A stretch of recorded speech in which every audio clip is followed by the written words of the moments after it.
City India news Telugu. Jadcherla Balanagar మండలంలో మంచి results Congress పార్టీకి వచ్చింది. మంచి మెజారిటీస్తో మేము బలపరిచిన అభ్యర్థులు గెలిచినారు.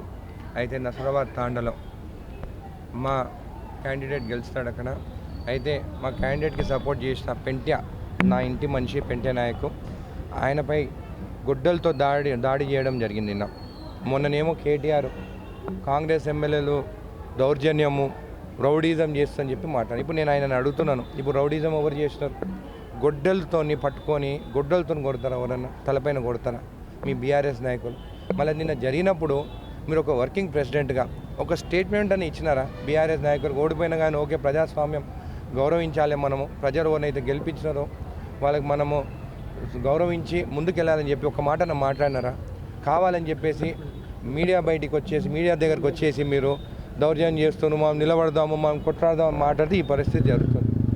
బీఆర్ఎస్ నాయకులే నేను చెప్తున్నాను జడ్చలలో. మా సీఎం రేవంత్ రెడ్డి గారు నిన్న 7th గ్యారంటీ 7వ గ్యారంటీ అని చెప్పి ప్రకటించాడు. అంటే మీకు స్వేచ్ఛ ఉంది, అసలు కొట్లాటలు ఏం లేకుండా ప్రశాంతంగా ఉంది రాష్ట్రం అని చెప్పి చెప్పడం జరిగింది. మళ్ళీ మీరు చేసే పనులు ఏంది? మా సీఎం రేవంత్ రెడ్డి గారు కూడా చెప్తున్నాము, మీరు చెప్పిన 7th గ్యారంటీకి మేము అందరం కట్టుబడి ఉన్నాము.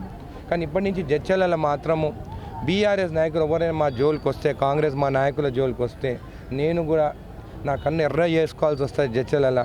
ఇప్పటివరకు అందరూ మనోళ్ళని చెప్పేసి ముందుకెళ్ళాను, కానీ మా వాళ్ళపైన గొడ్డలతో దాడి చేస్తే ఊరుకునే లేదని చెప్పి కూడా నేను చెప్తాను.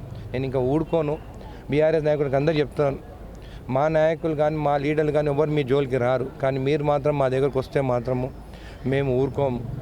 మేము మంచిగా ఉండి అందరిని కలుపుకొని ముందుకు పోతుంటే ఇలాంటి పనులు చేస్తే మాత్రం మంచిది. కేటీఆర్ గారిని కూడా అడుగుతున్నాను నేను, ఎందుకు వచ్చి మీరు ఒక స్టేట్మెంట్ ఇస్తలేరు? కొట్లాటలు వద్దని చెప్పేసి మళ్ళీ వాళ్ళపైన ఏం యాక్షన్ తీసుకుంటారు?